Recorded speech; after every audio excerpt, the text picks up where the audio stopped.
الحمد لله نحمده ونستعينه ونستغفره ونؤمن به ونتوكل عليه ونعوذ بالله من شرور أنفسنا ومن سيئات أعمالنا من يهده الله فلا مضل له ومن يضلله فلا هادي له ونشهد أن لا إله إلا الله وحده لا شريك له ونشهد أن محمدا عبده ورسوله أما بعد فأعوذ بالله من الشيطان الرجيم مثل الذين ينفقون أموالهم في سبيل الله كمثل حبة أنبتت 7 سنابل في كل سنبلة 100 حبة والله يضاعف لمن يشاء والله واسع عليم بارك الله لنا ولكم في القرآن الحكيم ونفعنا وإياكم بالآيات والذكر الحكيم اللهم صل على محمد وعلى آل محمد كما صليت على إبراهيم وعلى آل إبراهيم إنك حميد مجيد اللهم بارك على محمد وعلى آل محمد كما باركت على إبراهيم وعلى آل إبراهيم إنك حميد مجيد সমস্ত প্রশংসা মহিয়ান গরিয়ান আল্লাহ সুবহানাহু ওয়া তাআলার জন্য, যিনি অত্যন্ত মেহেরবানি করে আমাদেরকে জুমার দিনে মসজিদে আগে আগে আসার তৌফিক দান করেছেন। এজন্য আমরা কালিমাতুশ শুকুর আদায় করি আলহামদুলিল্লাহ। শেষ নবী মুহাম্মদুর রাসূলুল্লাহ সাল্লাল্লাহু আলাইহি ওয়াসাল্লামের উপর দুরূদ প্রেরণ করি সাল্লাল্লাহু আলাইহি ওয়াসাল্লাম। সম্মানিত মুসল্লিয়ানে কেরাম, আজকে আমার জুমার খুতবার আলোচনার আলোচ্য বিষয় হচ্ছে সাদাকা এবং সাদকায়ে ফিতির। কারণ আমরা যেহেতু সামনে আর জুমা পাবো না, এজন্য সাদকায়ে ফিতির এবং সাদাকা সংক্রান্ত কিছু বিষয় আমাদের জানা দরকার, যেটা আমাদের কাজে আসবে ঈদের আগের দিন অথবা একদিন আগে অথবা 2 দিন আগে, যেটা জানা দরকার। আর এজন্য এই খুতবাটা এই সপ্তাহে আমি এটা নির্ধারণ করেছি। তো আল্লাহ সুবহানাহু ওয়া তাআলা সূরাতুল বাকারায়, তো আগে আমরা দানের বিষয় নিয়ে আলোচনা করব। দানের বিষয় যেটা, সেটা হচ্ছে যে দান করলে কিভাবে আল্লাহ সুবহানাহু ওয়া তাআলা লাভবান হন। ওটার সাউন্ড বাড়াই দেয়া দাও বেশি জোর, এই ওটার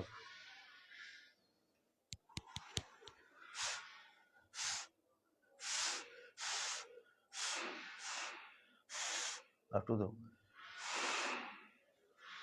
তো বলছিলাম আল্লাহ সুবহানাহু ওয়া তাআলা দান করলে কিভাবে আমাদেরকে লাভবান করেন এবং দানের মাধ্যমে আল্লাহ সুবহানাহু ওয়া তাআলা কি পরিমাণ সওয়াব আমাদেরকে দিয়ে থাকেন, এই বিষয়টা সূরাতুল বাকারার 261 নম্বর আয়াতের মধ্যে আল্লাহ সুবহানাহু ওয়া তাআলা ইরশাদ করেছেন। কারণ হচ্ছে এমন একটা সময় আপনি আমার আসবে, এমন একটা মুহূর্ত আপনি আমার আসবে, যেই মুহূর্তে আপনি আমি একটা রুকু করার টাইম পাবো না, যেই মুহূর্তে আপনি আমি একটা সিজদা করার সময় পাবো না। এমনকি আমরা আল্লাহর কাছ থেকে ওই পারমিশনটাও পাবো না যে আল্লাহ আপনি আমাদেরকে সুবহানা রাব্বিয়াল আলা কমপক্ষে একবার বলার তৌফিক দান করেন, আল্লাহ আমাদেরকে সুবহানা রাব্বিয়াল আজিম কমপক্ষে একবার বলার তৌফিক দান করেন, আল্লাহ আল্লাহু আকবার বলার মতো একবার তৌফিক দান করেন, লা ইলাহা ইল্লাল্লাহু মুহাম্মাদুর রাসূলুল্লাহ বলার মতো একবার একটা সময় দান করেন। কিন্তু ওই সময় আল্লাহ দিবেন না, যার কারণে সময়কে কাজে লাগিয়ে যে পরিমাণই হোক, যতটুকুই হোক, অতটুকুই কি করতে হবে, আল্লাহ রাস্তায় দিতে হবে। কারণ আল্লাহ সুবহানাহু ওয়া তাআলা মানুষের দানের সংখ্যা দেখেন না, আল্লাহ মানুষের দানের ধরন দেখেন। এজন্যই কিয়ামতের মাঠে মানুষের আমলকে মাপা হবে, গণনা হবে না। কারণ যার আমলের ওজন বেশি থাকবে তার আমলই সেই হবে লাভবান, আর ওই আমলের ওজনটা হবে তার ওজন দিয়ে, সংখ্যা দিয়ে নয়। এজন্য সম্মানিত মুসল্লিয়ানে কেরাম, আল্লাহ সুবহানাহু ওয়া তাআলা কুরআনুল কারীমের মধ্যে বলেন সূরাতুল বাকারা আয়াত নম্বর 261, মাসালুল লাযীনা ইউনফিকুনা আমওয়ালাহুম ফি সাবিলিল্লাহ, যারা তাদের মালকে আল্লাহর রাস্তায় খরচ করে, তাদের দৃষ্টান্ত হলো আল্লাহ সুবহানাহু ওয়া তাআলা উদাহরণ দিয়ে বুঝিয়েছেন যে তাদের দৃষ্টান্ত হলো কামাসালি হাব্বাতিন, এমন একটা বীজের মতো, এমন একটা শস্য দানার মতো, যেই দানা জমিনে রুয়ার পরে, বপন করার পরে, জমিনে রুয়ার পরে ওই দানা থেকে গাছ উঠে, আর ওই গাছ থেকে শত শত বীজ বের হয়। তো মূলত একটা বিচি জমিনে রুইলে ওই বিচি থেকে গাছ হয়, গাছ থেকে কতটা ফল দেয়?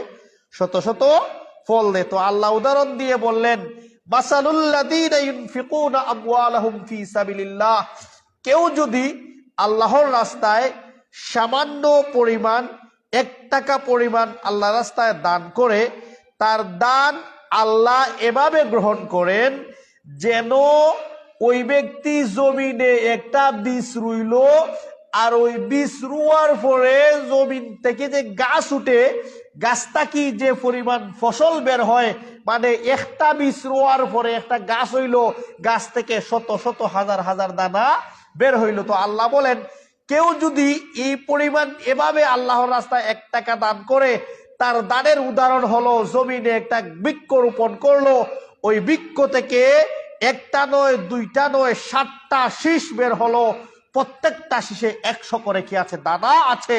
এজন্য ফি কুল্লি সুম্বুলাতিন বিআতি হাব্বা ওয়াল্লাহু ইউদাইফু লিমান ইয়াশা। তো আল্লাহ বলেন 1 টাকা বা এই 1 সম পরিমাণ কেউ যদি দান করে আল্লাহর রাস্তায়, তাহলে 700 সম পরিমাণ সওয়াব হয়। এরপরে আল্লাহ বলেন, শুধু 700 না, যাদের নিয়ত সহি থাকবে, যাদের নিয়ত খালিস থাকবে, যদি আল্লাহ তার এই দানকে কবুল করে নেন, কি পরিমাণ আল্লাহ সওয়াব দিবেন, বাড়িয়ে দিবেন, সেটা আপনি আমি হিসাব করতে পারবো না। লা হিসাব আল্লাহ সওয়াব দিয়ে দিবেন আমাদেরকে, সেটা আপনি আমার ক্যালকুলেটে হয়তো ধরতেও পারবে না। আল্লাহ বলছেন, ওয়াল্লাহু ইউদাইফু লিমান ইয়াশা। 700 নয়, 1 টাকা দান করলে 700 টাকার সওয়াব তা নয়, এর থেকেও বেশি আমি আল্লাহ যাকে চাই তাকে বেশি বাড়িয়ে দেব। আল্লাহু ইউদাইফু লিমান ইয়াশা ওয়াল্লাহু ওয়াসিউন আলিম। আল্লাহ প্রশস্ত জ্ঞানী। এজন্য সম্মানিত মুসল্লিয়ানে কেরাম, তো আল্লাহর রাস্তায় দান করা তার মানে কি হলো, যে আমি আগেই বলছি যে হয়তো এমন একটা সময় আসবে আমাদের, যে সময়টা আমরা এই সময়ে বৃত্তে যদি আমরা দান না করে যেতে পারি, পরবর্তীতে আফসোস করে যাব। মাথার গাম পায়ে ফেলে রাত্রে দিন কষ্ট করে হাজার হাজার লক্ষ লক্ষ টাকার সম্পদ, কোটি কোটি টাকার সম্পদ অর্জন করে পৃথিবী থেকে আমি চলে গেলাম, আর পরবর্তীতে এমন সন্তানরা রেখে গেলাম যেই সন্তান আমার মরার পরে আমার নামে সাদাকা করব দূরের কথা, মরার পরে আমার সম্পদ লইয়া তারা মারামারি কিলাকিলি শুরু করে দেয়। তো না, এজন্য আপনার সম্পদ, আপনার টাকা আপনি আল্লাহর রাস্তায় সদকায়ে জারিয়া করে যান। এর অর্থ এটা নয় যে আপনি সব সম্পদ দিয়ে দিবেন, না, সামান্য একটু একটু একটু একটু করে হলেও আপনি আল্লাহর রাস্তায় সাদাকা করেন, যাতে করে মুসিবতের সময়, বিপদের সময়, কাল কিয়ামতে আপনার মিজানের পাল্লা ভারী হয় এই সাদাকার কারণে। কারণ সাদাকায় আল্লাহর গজবকে মিটিয়ে দেয়। আর সাদাকাতু তারুদ্দুল বালা, সাদাকার কারণে বলা মুসিবত কি হইয়া যায়? দূর হইয়া যায়।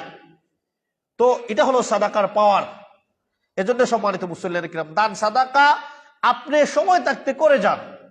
পারবেন না, আপনি যদি মারা যান, কোটি কোটি টাকার সম্পদ রেখে যাবেন, হয়তো আপনার সন্তান ফর্মালিটি হিসাবে প্রতি বছর ইফতার মাহফিলের আয়োজন করবে, বেলে আমার বাবার নামে ইফতার মাহফিল, আমার বাবার সবের লাগি ইফতার মাহফিল, বাবার সবের নামে সবের লাগি ইফতার মাহফিল কইরা দাওয়াত দিছে কোটিপতি মন্ত্রী মিনিস্টার রে। এটাই পালন করবে আর মনে করবে যে বাবার নামে আমি কি করে ফেললাম, বাবার নামে অনেক কিছু করে ফেললাম। যে না, কারণ আপনি তো জানেন যে আপনি কোন মাইন্ডের সন্তান রেখে যাচ্ছেন। আপনি জানেন আপনার সন্তান 5 ওয়াক্তের নামাজই ঠিক মতো পড়ে না। আপনি জানেন আপনার সন্তান অবাধ্য।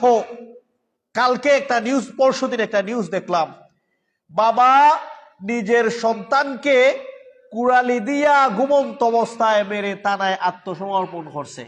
মার্ডার করে নিয়েছে সন্তান, নিজের সন্তান, বড় ছেলে, যুবক ছেলেকে। জিজ্ঞেস করা হলো, তোমার ছেলে সন্তান, এতদিন শুনতাম সন্তান বাবারে মারতো, এখন দেখি বাবা এসব বৃদ্ধ বাবা, দাঁড়িয়ে এতটুকু লম্বা দাড়ি। কেন মারলেন? যে এভাবে যন্ত্রণা দিচ্ছে আমাদেরকে, কষ্ট দিচ্ছে আমাদেরকে। সন্তান নেশা করত, তো একজন বাবা তার সন্তানকে কখন মারবে? কি পরিমাণ বিতৃষ্ণা আসলে সন্তানের প্রতি এভাবে মানুষ সন্তানকে মেরে ফেলে। ওই বাবা তার সন্তানকে মেরে ফেলেছে। এজন্য সন্তান আপনি কোন পর্যায়ে রেখে যাচ্ছেন, সন্তান আপনি কোন ধরনের রেখে যাচ্ছেন, বড়ার পরে আপনার নামে কি পরিমাণ সাদাকা করবে, বড়ার পরে আপনার নামে কি পরিমাণ দোয়া করবে, বড়ার পরে আপনার নামে কি পরিমাণ মানুষের জন্য কল্যাণ করবে, সেটা আপনি তারা আর কেউ ভালো বুঝে না, কারণ আপনার ঔরসজাত সন্তান। এজন্য সম্মানিত মুসল্লিনে কেরাম, নিজেরটা নিজেই করতে হবে। প্রশ্ন করতে পারেন, আমাদের তো দান করার মতো ক্ষমতা নাই, আমরা কিভাবে দান করবো? আল্লাহ সুবহানাহু ওয়া তাআলা সূরাতু বাকারার 2 নম্বর আয়াতের মধ্যে বলেন, আল্লাযীনা ইউমিনুনা বিল গায়ব ওয়া ইউকিমুনাস সালাহ ওয়া মিম্মা রাযাকনাহুম ইউনফিকুন।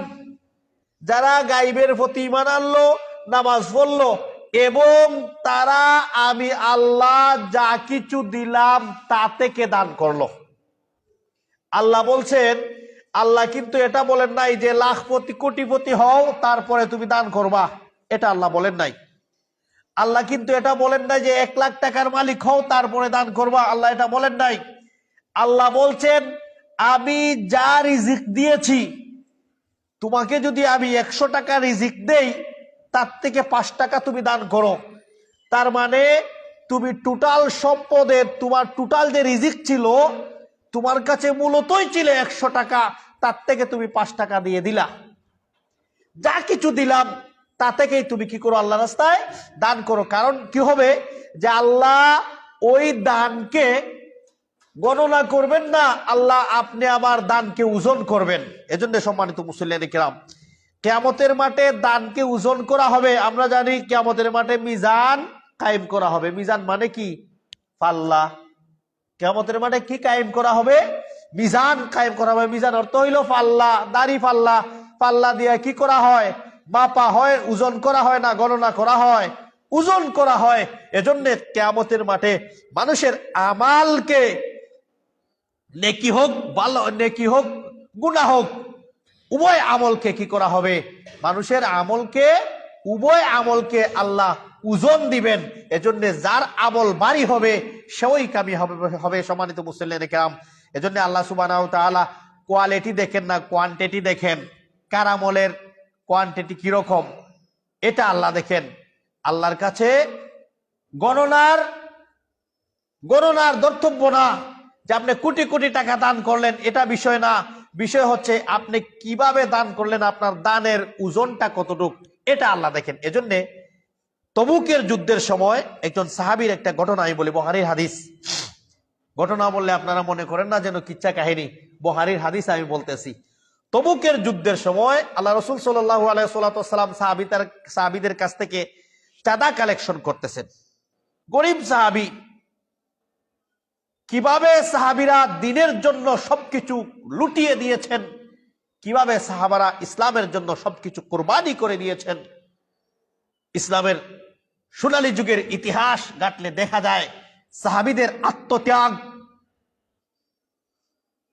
সাহাবীদের এই ত্যাগ তিতিক্ষায় আমাদেরকে সুন্দর একটা পরিবেশে ইসলাম পালন করার সুযোগ দান করা হয়েছে, আলহামদুলিল্লাহ।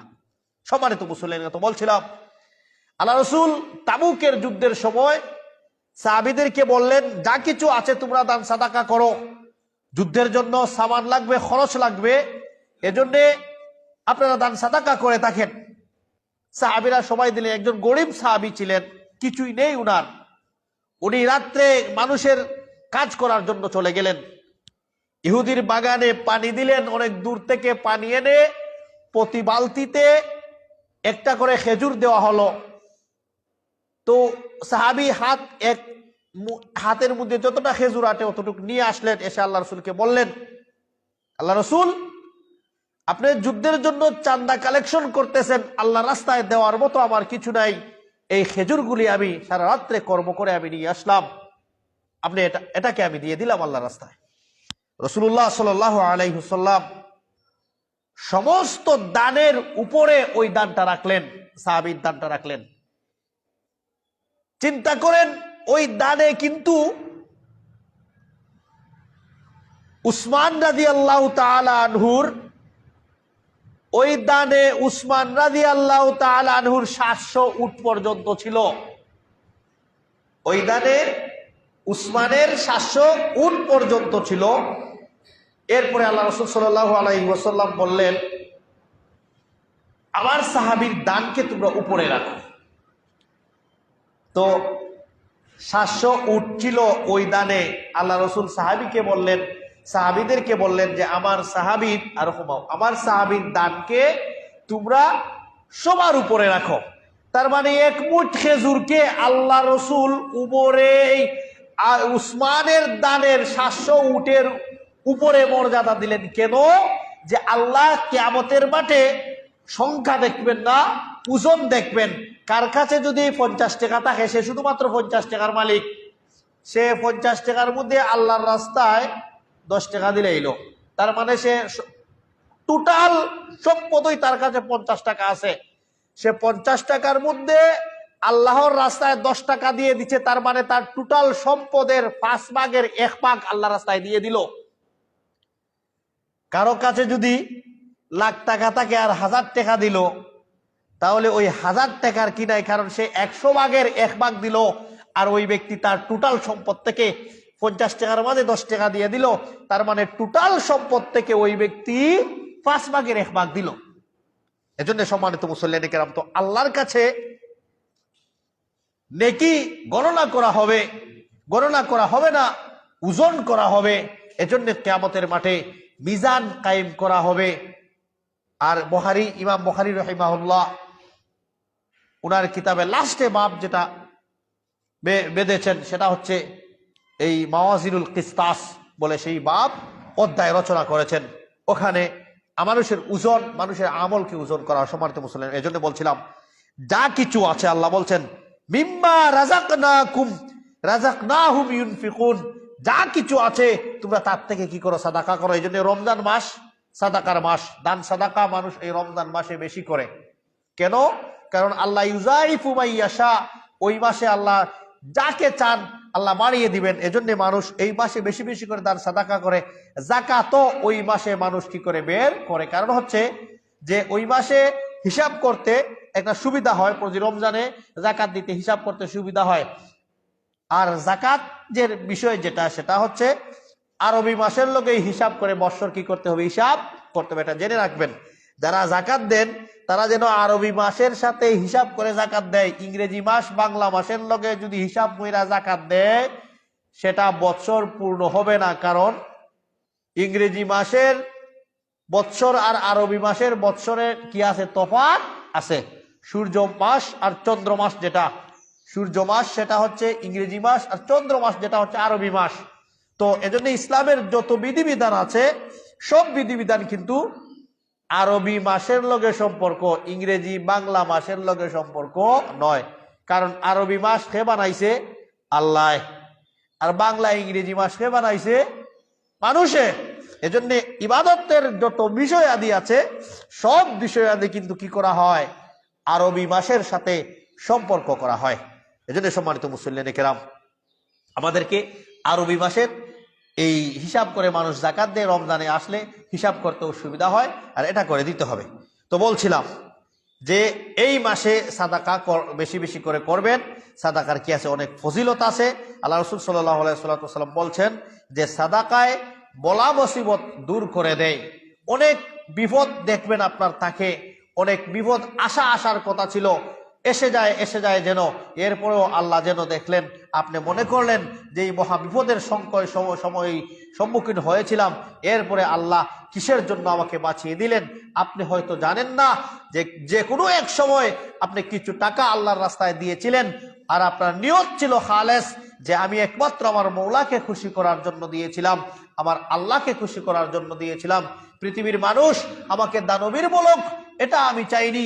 পৃথিবীর মানুষ আমাকে বড় সখী বলুক, এটা আমি চাইনি। আমি চেয়েছি আমার আল্লাহ যেন আমাকে এটার বদলা দান করেন। ওই জন্য দেখবেন এমন মুসিবত আসার কথা ছিল, আল্লাহ সুবহানাহু ওয়া তাআলা এই মুসিবত থেকে আপনাকে মুক্তি দিলেন, আপনার ফ্যামিলিকে মুক্তি দিলেন। এজন্য বেশি বেশি করে কি করবেন? সাদাকা করবেন। কারণ আল্লাহর গজব কখন আসে? সময় দিয়া, ইনভিটেশন দিয়া আল্লাহর গজব আসে না। কালকে দেখছেন না আল্লাহ কি ঝলক দেখাইলেন? বৃষ্টি নাই, আসমান থেকে পাথর পড়ছে। বৃষ্টি ছিল না, প্রথমে কি করছে? শিলাবৃষ্টি পড়ছে, শিল পড়ছে, তারপরে হচ্ছে বৃষ্টি। তার মানে শুকনা অবস্থায় পাথর পড়ছে। কিয়ামতের আমার মনে হয়ে গেল যে আল্লাহ সুবহানাহু ওয়া তাআলা কিয়ামতের পূর্বে যে আসমান থেকে বড় বড় পাথর নিক্ষেপ করা হবে, বড় বড় আগুনের লুক্কা নিক্ষেপ করা হবে, এটার ভয়াবহ দৃশ্য। এভাবে যদি এই অবস্থা হয় তাহলে ওই সময় কি অবস্থা হবে? সম্মানিত মুসল্লিন কেরাম, তো আল্লাহর গজব আযাব আসতে সময় লাগে না। মিনিটের ভিতরে আল্লাহ ইচ্ছা করলে, সেকেন্ডের ভিতরে আল্লাহ সুবহানাহু ওয়া তাআলা ইচ্ছা করলে কি করতে পারেন? সমস্ত ওয়ার্ল্ডকে ধ্বংস করে দিতে পারেন। এটা হলো আল্লাহর ক্ষমতা। ইন্নাল্লাহা আলা কুল্লি শাইইন কাদির, ইন্না বাতশা রাব্বিকা লাশাদীদ। যদি আল্লাহ আপনি আমাকে পাকড়াও করে ফেলেন, যদি আল্লাহ আপনি আমাকে ধরে ফেলেন, যদি আল্লাহ আপনি আমাকে শাস্তি দিতে চান, যদি আল্লাহ আপনি আমাকে গজব দিতে এবং আযাব দিতে চান, যদি আল্লাহ আপনি আমাকে বিপদের মুখে ফেলতে চান, তাহলে একটা মাথা ব্যথাই যথেষ্ট। এক মাথা ব্যথায় আল্লাহ আপনি আমাকে সারা ওয়ার্ল্ড চক্কর দেওয়াতে পারেন। প্রথম বাংলাদেশ চিকিৎসা হবে না, ইন্ডিয়া যাও ইন্ডিয়াও চিকিৎসা হবে না, বিদেশ যাও বিদেশও চিকিৎসা হবে না, শেষ পর্যন্ত ডক্টর বলছেন অমূল। তো এটা আল্লাহর শক্তি, এটা আল্লাহর পাওয়ার। আল্লাহ চাইলে এটা করতে পারেন। সম্মানিত মুসল্লিদের কেরাম, এজন্য বলছিলাম, তো সময় থাকতে আমাদেরকে এই কাজগুলি করে যেতে হবে। নিজেরটা নিজে করে যান। নিজে কমপক্ষে 10 টাকা থেকে 2 টাকা আপনি প্রতিদিন একটা বাজেট নির্ধারণ করেন যে প্রতিদিন যদি আমার বাজেট 2000 টাকা হয়, কমপক্ষে আমি 5 টাকা করে কি করব? আল্লাহর রাস্তায় সাদাকা করব। তো 5 টাকা হলে আপনি 5 টাকা করে হলে প্রতিদিন যদি আপনি 5 টাকা দেন, তাহলে আপনি হিসাব করেন বৎসরে কত টাকা হয়। এটা আপনার এক্সট্রা সওয়াব, এটা আপনার নফল, এটা আপনার কবরে কাজে আসবে, এটা আপনার পরকালে কাজে আসবে। বিশ্বাস নাই, ইয়াকিন নাই, আপনি গ্যারান্টি দিয়ে বলতে পারবেন না যে মরে যাওয়ার পর আমার সন্তান আমার সম্পদ থেকে আমার নামে সাদাকা করবে, বলতে পারবেন না। কারণ পৃথিবীর যেই অবস্থা, যেই বাস্তবতা আমি বলতেছি, কারণ মানুষ ইবাদতের নামে রুসুমকে বেশি প্রাধান্য দিচ্ছে, মানুষ ইবাদতের নামে সমাজকে বেশি প্রাধান্য দিচ্ছে, যার কারণে ইবাদত তার বাবা অথবা ইবাদত তার মৃত মানুষের কাছে যাইয়া পৌঁছতেছে না, গলত তরিকা অবলম্বন করতেছে। এজন্য এটা বলতে পারবেন না আপনি যে শিওর করে যে আমার সন্তান আমার নামে এটা করবে। হতে পারে আপনার সন্তান আপনার নামে প্রতি বছর আসলে মিলাদ করাবে। আপনি জানেন না, আপনি জানেন যে মরার পরে সাদাকা করলে লাভ হয়। আল্লাহ রাসূল বলছেন, মানুষ যখন মারা যায়, মানুষের পৃথিবী থেকে সব কিছু বন্ধ হয়ে যায়, 3টা অবস্থা বাকি থাকে। এই 3 অবস্থায় মৃত ব্যক্তিকে লাভবান করা যায়, চতুর্থ কোনো অবস্থা পৃথিবীতে আর নাই। মৃত ব্যক্তিকে লাভবান করা যায় 3 অবস্থায়। একটা হলো সদকায়ে জারিয়া, সেটা নিজে করুক অথবা নিজের আপনজন করুক অথবা নিজের সন্তান করুক, যদি এটা করে তাহলে মৃত ব্যক্তি লাভবান হয়। 2 নম্বর হলো মানুষকে জ্ঞান শিক্ষা দিয়ে গেলেন, মানুষকে ইলিম শিক্ষা দিয়ে গেলেন, আর ওই ইলিম দ্বারা মানুষ লাভবান হচ্ছে। 3 নম্বর হলো ওলাদুন সালিহুন, নেক সন্তান যখন তার মা বাবার জন্য দোয়া করে। নেক সন্তান যখন মা বাবার জন্য কি করে? দোয়া করে। তাহলে এই 3 অবস্থা ছাড়া আর কোনো অবস্থা নাই। নেক সন্তান মা বাবার জন্য যদি দোয়া করে তাহলে মৃত ব্যক্তি কবরে বসে বসেও সওয়াব পায়। আপনি যদি সদকায়ে জারিয়া করে যান, মসজিদ মাদ্রাসা, বড় রাস্তা, মানুষকে টিউবওয়েল ইত্যাদি এই সমস্ত বিষয় দিয়ে যান, মরার পরেও কবরে বসে বসে সওয়াব পাবেন। আপনি যদি নেক সন্তান রেখে যান, তাহলে ও সন্তান যখন আপনার জন্য দোয়া করবে, মরার পরেও আপনি সওয়াব পাবেন। সন্তান দোয়া হলো না, মানুষ দিয়া দোয়া হরাইল। আল্লাহ রসুল বললেন, সন্তান যখন দোয়া করে, আমাদের সমাজ হচ্ছে যে সন্তান দোয়া করবে না, মানুষ দিয়া কি করাবে? দোয়া করাবে। তো রাসূলুল্লাহ বাতিয়ে দিলেন এক তরিকা, আমরা বানিয়ে নিলাম আরেক তরিকা। তো মানুষকে এই বিষয়গুলি আমরা বুঝাতে পারতেছি না, কেন জানি না। এই বিষয়টা মানুষ বুঝতেছে না যে আমার বাবার জন্য আমি দোয়া করার কথা, আমার বাবার জন্য আমার আবেগ বেশি আসবে, আমার কান্নাত বেশি আসবে, আমার দরদ বেশি আসবে। অন্যের জন্য অন্যের এটা আসবে না। ওই জিনিসটা মানুষ কেন যে বুঝে না আমি জানি না। আপনি আপনার বাবার কবরের পাশে যাইয়া যেভাবে একাগ্র চিত্তে মুনাজাত করে দোয়া করবেন, আমার কাছে এই ফিলিংস আসবে না। এটা আপনিও ভালো করে বুঝেন, জানেন, কারণ আপনার বাবার দরদ আপনার তাকে আমার বেশি লাগবে না। স্বাভাবিক, আকলে সলিম যাদের আছে তা সবাই বুঝে। কিন্তু মানুষ ধর্মের ক্ষেত্রে কেন এত দুর্বল, ধর্ম পালন করার ক্ষেত্রে কেন মানুষ এই চিন্তাটা করে না, ধর্মর ক্ষেত্রে কেন মানুষ সামাজিকের রুসুমকে বেশি প্রাধান্য দেয়, ধর্মের ক্ষেত্রে কেন মানুষ পারিবারিক পরম্পরাকে বেশি প্রাধান্য দেয়, ওই জিনিসগুলি মানুষ বুঝে না। যার কারণে মরার পরে, আগেই বলেছিলাম, সুবহানাল্লাহ বলার মতো সময় আল্লাহ আপনাকে দিবেন না, টাইম নাই, ওখানে যাই আপনি নেকি করতে পারবেন না। এজন্য সম্মানিত মুসল্লিয়ানে কেরাম, কি সন্তান আপনি রেখে যাচ্ছেন, কোন কোয়ালিটির সন্তান আপনি রেখে যাচ্ছেন, সেটা আপনি ছাড়া পৃথিবীর আর কেউ ভালো বুঝে না। সন্তান তো আপনার।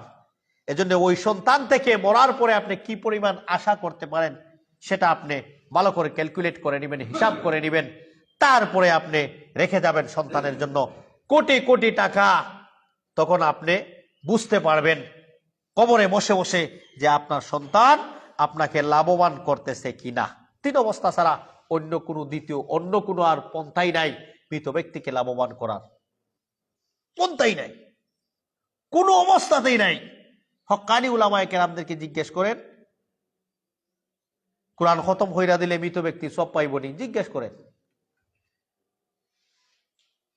হক্কানি উলামায়ে কেরামকে জিজ্ঞেস করতে হবে। যারা আমার মতো মেসাব কোরআন খতম হইরা টেকা খায়, এদেরকে জিজ্ঞেস করে কোরআন খতমের পক্ষেই আপনি পাইবেন। আপনি জিজ্ঞেস করেন যারা কোরআন হাদিস দিয়া দলিল দেয়, এদেরকে জিজ্ঞেস করেন, দেখবেন তারা কি বলে। সম্মানিত মুসল্লিয়ানে কেরাম, আরো অনেক বিষয়গুলি আছে। তো এগুলি আমাদের মরার পরে আমাদের সন্তানরা করে আবেগ নিয়া, সন্তানরা কিন্তু দরদ নিয়াই করে, আবেগ নিয়াই করে, ভালোবাসা নিয়া করে। কিন্তু এই ভালোবাসা, এই আবেগ, এটা কাজে আসবে না যদি সঠিক পন্থায় পদ্ধতিতে না হয়। ভালো সন্তান, নেক সন্তানে যদি দোয়া না হইরা ইবাদত করে, আপনি রেখে গেলেন সন্তান, আপনার বাধ্য সন্তান রেখেলেন, 5 ওয়াক্ত নামাজ পড়তেছে, রোজা রাখতেছে, হালাল হারাম থেকে বেঁচে আছে, ওই সন্তান যদি ভালোভাবে ইবাদত করে, আপনি কবরে বসে বসে সওয়াব পাবেন। ইবাদত করলেও আপনি সওয়াব পাবেন, সন্তান দোয়ার প্রয়োজন হবে না। নেক সন্তানে যদি পৃথিবীতে ইবাদত তার নিজের জন্য করে, আপনি ওখানে বসে বসে লাভবান হবেন। এটা হলো নেক সন্তানের এতটুকু পাওয়া। সম্মানিত মুসল্লিয়ানে কেরাম, তো বলছিলাম এই সময় থাকতে আমাদেরকে সময়টা কাজে লাগিয়ে আমরা যা কিছু তৌফিক হয়, আমার আত্মীয় স্বজন, গরিব মিসকিন, এদেরকে দান সদকা করবেন। আগে আত্মীয় স্বজন, তারপরে গরিব মিসকিন, এদের হক আগে আদায় করবেন। ইনশাল্লাহ দেখবেন আপনার অনেক তৃপ্তি পাবেন আপনি আল্লাহর রাস্তায় দান সদকা করে। আল্লাহ যেন আমাদেরকে আমল করার তৌফিক দান করে, সবাই বলেন আমিন। সম্মানিত মুসল্লিয়ানে কেরাম, তো বলছিলাম সদকায়ে ফিতরা নিয়ে একটু আলোচনা করা দরকার। 10 মিনিট আর 10 মিনিটে ইনশাল্লাহ এই ফিতরা বিষয়টা আমরা শেষ করে নেব। ফিতরা হচ্ছে, সদকায়ে ফিতির হচ্ছে ওয়াজিব। সদকায়ে ফিতির ওয়াজিব, ওয়াজিব মানে ফরজ। সাদকা বলতে এটা ওয়াজিবের অর্থে ব্যবহৃত হয়। যেমন কুরআনুল কারীমের মধ্যে আল্লাহ সুবহানাহু ওয়া তাআলা সূরাতুত তাওবায় 164 নম্বর আয়াতের মধ্যে বলেছেন, ইন্নামাস সাদাকাতু লিল ফুকারা ওয়াল মাসাকিন, সাদকা ফকির মিসকিনদের জন্য, মানে যাকাত। যাকাত তো হচ্ছে ফরজ। তো সাদকায়ে ফিতির যেটা, এটা হচ্ছে ওয়াজিব। আল্লাহ রাসূল সাল্লাল্লাহু আলাইহি ওয়াসাল্লাম আব্দুল্লাহ ইবনে উমর রাদিয়াল্লাহু তাআলা আনহু বলেন যে, ফারাদা রাসূলুল্লাহ সাল্লাল্লাহু আলাইহি ওয়াসাল্লাম যাকাতাল ফিতরি সাআম মিন তামরিন আও সাআম মিন শাইরিন আলাল আবদি ওয়াল হুররি ওয়াজ যাকারি ওয়াল উনসা ওয়াস সাগীর ওয়াল কবীর ওয়াল মুসলিমিনা ওয়া আমারা বিহা আন তুআদ্দা ক্বাবলা খুরুজান নাস ইলাল মুসাল্লা ইলা সালাত। আব্দুল্লাহ ইবনে উমর বলেন, আল্লাহ রাসূল বলছেন, যাকাতুল ফিতির যেটা সদকায়ে ফিতির, এটা সবার উপরে ফরজ। ফ্যামিলির ছোট বড় হোক, সবার পক্ষ থেকে তার অভিভাবক ওলি যে আছে এ কি করতে হবে, সেটা আদায় করতে হবে। সেটা কখন? ঈদের জামাতে যাওয়ার আগে। উমর রাদিয়াল্লাহু তাআলা আনহু, ইবনে উমর রাদিয়াল্লাহু তাআলা আনহু সন্তান আব্দুল্লাহ ইবনে উমর, ওনা থেকে বুখারীর একটা হাদিস আছে যে একদিন অথবা 2 দিন আগে যদি কেউ সদকায়ে ফিতির আদায় করে নেয় তাহলে তার সদকায়ে ফিতির আদায় হয়ে যাবে। যদি এর আগে কেউ আদায় করে অথবা ঈদর জমাত থেকে কেউ আদায় করে, তার সদকায়ে ফিতির আদায় হবে না, সাধারণ সদকার মতো হবে। সেটা টাইম অনুযায়ী সেটা আদায় করতে হবে। তো আল্লাহ রাসূল বলছেন এটা ফরজ। আব্দুল্লাহ ইবনে উমর বলছেন যে এই সদকায়ে ফিতিরটা হচ্ছে ফরজ, সবাই দিতে হবে। কারা দিবে? যারা মোটামুটি যাদের ঘরে খাবার দাবারের ব্যবস্থা আছে বস তারাই এটা দিবে। ফকির মিসকিনকে যারা, তাদেরকে দিবে। মোটামুটি যাদের ঘরে খাবার দাবার ব্যবস্থা থাকবে তারা দিবে। আর সব থেকে বড় কথা হলো, যারা মনে করবে যে না আমি 3 কেজি ফ্যামিলির মধ্যে 5 জন সদস্য আছে, আমার 15, আমি 3 কেজি হইরা 15 কেজি চাউল সদকা করার ক্ষমতা আমার বর্তমানে আছে, এই মনের যারা করবে তারা এটা দিবে। এটার জন্য যাকাতের নেশাব পরিমাণ মালের মালিক হওয়া জরুরি না। আমি একটা উসুল বললাম আপনাদেরকে, কেউ যদি এটা মনে করে যে না আমি কমপক্ষে আমার ফ্যামিলির 5 জন আছে, 5 জনের পক্ষ থেকে আমি 15 কেজি চাল, অথবা 3 জন আছে, 3 জনের পক্ষ থেকে 9 কেজি চাল আমার দিয়েও আমার পর্যাপ্ত থাকবে, তার উপরে সদকায়ে ফিতির ওয়াজিব, সেটা প্রত্যেককে দিতে হবে। এখন আসেন, সদকায়ে ফিতির আমরা কি দিয়া দেব? টাকা দিয়া দিব না খানি দিয়া দিব? রাসূলুল্লাহ সাল্লাল্লাহু আলাইহি ওয়াসাল্লামের আমাদের শরীয়ত প্রণেতার নাম কি? মুহাম্মদুর রাসূলুল্লাহ সাল্লাল্লাহু আলাইহি ওয়াসাল্লাম। কার মাধ্যমে আমরা ইসলাম পাইছি? মুহাম্মদুর রাসূলুল্লাহর মাধ্যমে। আল্লাহ বলছেন, মা আতাকুমুর রাসূলু ফাখুযুহু ওয়া মা নাহাকুম আনহু ফান্তাহু। রাসূলুল্লাহ যা কিছু লইয়া আইছেন ওগুলিকে শক্ত করে ধরো, আর যা কিছু থেকে নিষেধ করেছেন ওটা আপনি বর্জন করেন। তো সদকায়ে ফিতির রাসূলুল্লাহর যুগে কি দিয়া দেওয়া হইতো আর বর্তমান যুগে মানুষ কি দিয়া দেয়, ওই বিষয়গুলি আমাদেরকে জানা দরকার, এটা বোঝা দরকার, একটা গুরুত্বপূর্ণ একটা বিষয়। তো রাসূলুল্লাহর যুগে উমর রাদিয়াল্লাহু তাআলা আনহু, আব্দুল্লাহ ইবনে উমর বলেন যে আল্লাহ রাসূল আমাদেরকে 1 সা পরিমাণ সদকায়ে ফিতির দেওয়ার জন্য নির্দেশ দিয়েছেন। 1 সা মানে কি? আরবি ভাষায় সা হলো একটা যন্ত্র, একটা পাত্র, যে পাত্র দিয়া গম, খেজুর, আটা মাপা হইতো। ছোট, এখন তো আশা করি এগুলি কমে গেছে। আগে দেখতাম হেরি ফুরা আসিল, ওগুলি একটা এই দান চাউল মাফার লাগি। এখন তো ফাল্লা বার হয়েছে, ডিজিটাল কত ফাল্লা বার হয়েছে। তো এই জাতীয় একটা মেজারমেন্ট ছিল আরবদের মাঝে, যারা তারা এটা দিয়ে মাপতো, ওটার নাম হইল সা। বর্তমান ডিজিটাল যুগে ওই সার হিসাব কতটুকু? 4 মুদে 1 সা। 4 মুদ মানে যেমন আমরা 4 ফাওয়ায় আসিল 1 সের, 4 ফাওয়ায় 1 কেজি রানি। আগে 1 পাওয়া হইতা, এখন 1 পাওয়া হন। 1 পাওয়া তো আগের কিছু মানুষ যারা আছে 1 পাওয়া সরিষার তেল, 1 পাওয়া সোয়াবিন, 1 পাওয়া কেরাসিন দোকান থেকে আনেন, যারা সুটা তেল তা বিক্রি করে। তো 1 পাওয়া হয়তো, তো মুদের হিসাবও সেম। তো চা হইল বর্তমান যুগের ডিজিটাল যুগের 2750 গ্রাম। 2750 গ্রাম হইলে 250 গ্রাম কম 3 কেজি, এক হিসাব। আরেক হিসাব হইল পুরা রাউন্ড আপ করে আপনি 3 কেজি দিয়া দেন, তাহলে কোনো ঝামেলা নাই। আরেক হিসাব হইল 2600 গ্রাম, মানে 2.5 কেজি বাদে আরো 100 গ্রাম। তো এটা হইল 2টা হিসাব। তো সব থেকে সহজ হিসাব হইল আপনি রাউন্ড আপ করে 3 কেজি দিয়ে দিবেন। বর্তমান যুগের হিসাব অনুযায়ী কয় কেজি দিবেন? 3 কেজি খাদ্য দিবেন। 3 কেজি খাবার দিবেন। যার যার দেশে যেই প্রচলিত যে খাবার আছে ওই খাবার দিয়া দিবেন আপনি। এখন আপনি যদি মনে করেন রাসূলুল্লাহ খেজুর দিয়ে দিয়েছেন, তো আপনি উন্নত মানের উন্নত কোয়ালিটির খেজুর দিয়ে আপনি দিতে পারেন। 1200, 1400, 1500 টাকা কি আছে খেজুরের খেজিও আছে। তো সচরাচর মানুষ আটা দিয়া দেয় এবং সচরাচর মানুষ খাদ্য দিয়ে এই চাল দিয়েই দেয়। আর আমাদের দেশে কিছু মানুষ আছে ওটাকে কনভার্ট করে টাকা দিয়া দেয়। খাবার দিয়া দেওয়া যাবে না কেন? যে টাকা দিয়া দেওয়া জায়েজ আছে, না জায়েজ ওনারা সুন্নাহ বলছেন না বলছেন জায়েজ আছে। কেউ যদি টাকা দিয়া দেয় সেটা জায়েজ আছে। আমি আগেই বলেছি রাসূল সাল্লাল্লাহু আলাইহি ওয়াসাল্লাম সম্বন্ধে আল্লাহর নির্দেশ হলো মা আতাকুমুর রাসূলু ফাখুযুহু, তোমরা আল্লাহ হইরা তোমরা নবী যা লইয়া আইছেন তা ধরো, আর যা নিষেধ করেছেন এগুলি বর্জন করো। আল্লাহর নির্দেশ এটা। আর সদকায়ে ফিতরের ক্ষেত্রে রাসূলুল্লাহ কি দিয়ে দিলেন? খাবার দিয়া দিলেন। তাহলে আল্লাহ বললেন নবীজি যা করেন সেটাকে গ্রহণ করো। নবীজি খাদ্য দিয়া সদকায়ে ফিতর দিলেন। আর এ যুগের কিছু মৌলবী এসে বলে যে না, টাকা দিয়েও সদকায়ে ফিতর জায়েজ। তার মানে নবীজি এক কাজ করলেন আর উনি আরেক কাজ করলেন। এটা লজিক আছে, যুক্তি আছে। যুক্তি দিয়া ইসলাম চলে না।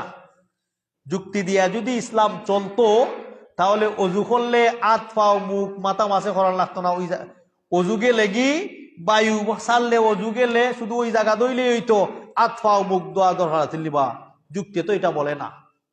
কমন সেন্সে এটা বলে যে অজু গেছে পেশাব পায়খানার রাস্তা দইলাই ফরি না ভাগতো ওই জায়গাত লাগছে। যুক্তি এটা বলে। মুজা মাছে করার সময় ইসলামের বিধান হলো শুধুমাত্র কেউ যদি মুজার উপরে মাছে করতে চায় অজু করার, ওলা মাছে করতে চায় আঙ্গুল দিয়ে পাওয়ার উপরে পয়লা লাগে তোলে, ইসলামের বিধান হইলে উফলে ওলা মাছে করতে হয় পাওয়ার উপরে, পাওয়ার পাতাত নাই পাওয়ার উপরে। তো যুক্তি হয় ময়লা তো ফিসে আসিল হন মাছে করা দরকার আসিল। যুক্তি দিয়া কি চলে না? ইসলাম চলে না। আপনি আমার যুক্তি দিয়া যদি আপনি ইসলাম চালাইন হবে না। তো বলছিলাম যুক্তি হলো টাকা দিয়া কেন ফিতরা দেওয়া জায়েজ? যে টাকা যদি হয় ওষুধ কিনা খাইতে পারবো। কত সুন্দর যুক্তি। টাকা যদি হয় তার অন্যান্য প্রয়োজন জিনিসগুলি আছে ওগুলি সে ব্যবহার করতে পারবে। অতএব টাকা হিসাব সহজ। টাকা হলে আপনি চাউল দিলে হে চাউলও দোকান তাই কিনা খাইতে পারবো। টাকার হিসাব সহজ। তো আমি বলছি ইসলামের বিধিবিধান যেটা যেভাবে আসছে ওটা পালন করতে যদি কোনো সমস্যা না হয়, ওটা পালন করতে যদি মরণাপন্ন সংকট এমন বিষয়ে না আসে তাহলে ওটা ছাড়া যাবে না। এজন্য ইসলামে বলছে যদি এমন একটা জায়গায় আপনি উপনীত হয়ে যান যেখানে মৃত জানোয়ারের মাংস ছাড়া আপনার জীবন বাঁচানোর মতো আর কিছু নাই। ইসলাম বলে নাই মৃত জানোয়ারের গোশত খাইয়ে না তুমি মরি যাও। ইসলাম এটা বলছে না। ইসলাম বলছে যেই পরিমাণ খেলে তোমার জীবন রক্ষা হয় এটা খাওয়া তোমার জন্য জায়েজ। এটা ইসলামে ফতোয়া দিয়েছে। তো এজন্য ইসলামের বিধিবিধান যেভাবে আসছে ওটাকে আপনি অন্যভাবে ওটাকে বদলাইতে পারবেন না। রাসূলুল্লাহ এই তরিকায় দিয়ে আসছেন, এখন আপনি যুক্তি বের করে দিয়ে আসলেন। কুরবানি যারা দেয় তারাও যদি এভাবে যুক্তি বের করে, এজন্য যুক্তি বার করবেন ইসলামের বিধানের দিকে, তখনই বিপদের মধ্যে পড়বেন। কেউ যদি মনে করে 10 লাখ টাকার কুরবানি গরু কিনা কুরবানি দিতাম, 10 লাখ টাকা বাচ্চা দিলেই বা তার কুরবানি আদায় বনি সেখানে 10 লাখ টাকা বাচ্চা দিলে 10 পরিবারে দিলে 10 লাখ টাকা হইরা হেরা গরু কিনা কুরবানি দেখাই লিব। ঠিক আছে না? সুন্দর যুক্তি। 10 লাখ টাকা আমি কুরবানি দিতাম নাই, 20 পরিবারে বাচ্চা দিলে বলে 20 পরিবার তোমরা নেও 10 লাখ 50,000 হরি 50,000 টাকা হইরা গে বাজাতে কুরবানির গরু কিনা কুরবানি দিলে তোমরা খাইলিও বা তার কুরবানি আদায় বনি হবে না। কেন হবে না? কারণ কুরবানি দেওয়ার জন্য মাংস গরিব মিসকিনদেরকে দিতে হয়, নিজে খেতে হয়, টাকার কথা নয়। কুরবানির ক্ষেত্রে যদি টাকা দ্বারা কনভার্ট হয় না তাহলে সদকায়ে ফিতরের ক্ষেত্রে মৌলবী কেন কনভার্ট হবে? এটা কেন বুঝে না? সম্মানিত মুসল্লিয়ানে কেরাম, তো জায়েজের বিষয়গুলি এটা বের করতে পারবেন না। ইসলামের বিধিবিধান যেভাবে আছে এভাবে মানার চেষ্টা করবেন, ইনশাআল্লাহ দেখবেন। তো বলছিলাম যে সাদকায়ে ফিতির আপনি খাদ্য দিয়া দিতে হবে, খাবার দিয়া দিবেন, আপনার প্রচলন দেশে যেটা আছে এটা দিয়া দিবেন। এত সহজ করে বোঝানোর পরেও যদি কেউ আমল করতে চায় না, দোয়া করে আল্লাহ সুবহানাহু ওয়া তাআলা সবাইকে আমল করার তৌফিক দান করেন। এখন আসেন কখন সেটা আদায় করবেন সদকায়ে ফিতির। পরিবারের আগে বলছি, পরিবারের সবার পক্ষ থেকে ইভেন ওই দিন যদি কোনো সন্তান জন্মগ্রহণ করে তারও সদকায়ে ফিতির দিবেন। কেউ কেউ বলছেন আরেকটু আগে গর্ভে যদি কোনো সন্তান থাকে তারও দেওয়া হোক, ভালো কাজে সবকত করা হোক, ভালো কাজে অংশগ্রহণ করা হোক। কারণ এটা হচ্ছে তুরমাতুল লিল মাসাকিন। ঈদের খুশি শুধু ধনীরা পালন করবে না, গরিবরাও পালন করবে। ঈদের দিন গরিবদের গড়েও, গরিবদের চুলায়ও যাতে করে আগুন জ্বলে, এজন্য এটা করা হয়েছে। রোজার যত ভুল ত্রুটি আছে, রোজার যত ফাহিশ অশ্লীল কথাবার্তা ছিল রোজা অবস্থায়, ওগুলি কেটে যায় সদকায়ে ফিতিরের মাধ্যমে। এটা কখন দিবেন? এটা ঈদের জামাতে বের হওয়ার আগে দিবেন, অথবা সতর্কতা বশত কেউ যদি একদিন অথবা 2 দিন আগে দেয় ঈদের, তাহলে জায়েজ আছে। ইবনে উমর রাদিয়াল্লাহু তাআলা আনহু থেকে এটা বর্ণিত আছে যে উনি ওয়াকানা ইবনে উমর রাদিয়াল্লাহু তাআলা আনহুমা ইউতিহা আল্লাযিনা ইয়াকবালুনাহা ওয়া কানু ইউতুনা ক্বাবলা আল ফিত্রি বিয়াউমিন আও ইয়াউমাইন। তাই একদিন আগে অথবা 2 দিন আগে সাদকায়ে ফিতির দিতেন। অতএব এই সাদকা ফিতিরটা আপনি এভাবে হিসাব করে দিবেন, কিন্তু টাকা দিয়া দিবেন না, আপনি এই খাবার দিয়া দিবেন। এখন আরেকটা বিষয় আমি বলি, আমাদের ফতোয়া বোর্ড, বাংলাদেশের ফতোয়া বোর্ড, ইসলামী ব্যাংকের এই ইসলামী ফাউন্ডেশনের, ওখান থেকে ফতোয়া দেওয়া হয় প্রতি বছর যে ফিতরা কত টাকা আবার নির্ধারণ করা হলো। আমাদেরকে অনেকে বলে এটা কেমনে হয়? রাসূলুল্লাহ তো একটা মেয়াদ বাতিয়ে দিলেন যে একসা পরিমাণ ফিতরা দেও, তাহলে তো একসা হইলে প্রতি বছর টাকা কমে বাড়ে কেন? এই কারণ প্রতি বছর একটা অ্যামাউন্ট নির্ধারণ করা হয়, তার মানে বোঝা গেল প্রতি বছর কমানি বাড়ানি হয়। এটা কেন করা হয়? এটা কেন এজন্যই করা হয়, 1.5 সা মানে আধা সা পরিমাণ দেওয়া হয়, 1.5 কেজি পরিমাণ তাদের হিসাব অনুযায়ী। 1.5 কেজি মানে 1.5 কেজি আটা অনুযায়ী এই টাকা নির্ধারণ করা হয় যে যদি আটা 60 টাকা কেজি হয় তাহলে 1.5 কেজির দাম 90 টাকা। অতএব ফিতরা আপনি 90 টাকা করে দিয়ে দিলেন। টাকা দিয়া ওটাকে যারা বলে আর কি, সম্মানিত মুসলিম কাম। তো বলছিলাম টাকার বিষয়ে যেটা, এটা আমি ক্লিয়ার করে আপনাদেরকে উদাহরণ দিয়া বুঝিয়ে দিয়েছি। ওই জিনিসটা মানার চেষ্টা করবেন। আল্লাহ যেন আমাদের সবাইকে আমল করার তৌফিক দান করেন। সবাই বলেন আমিন। আকুলু কওলি হাযা আস্তাগফিরুল্লাহ লি ওয়া লাকুম লিসাইরিল মুসলিমিন ফাস্তাগফিরুহু ইন্নাহু হুয়াল গফুরুর রহিম।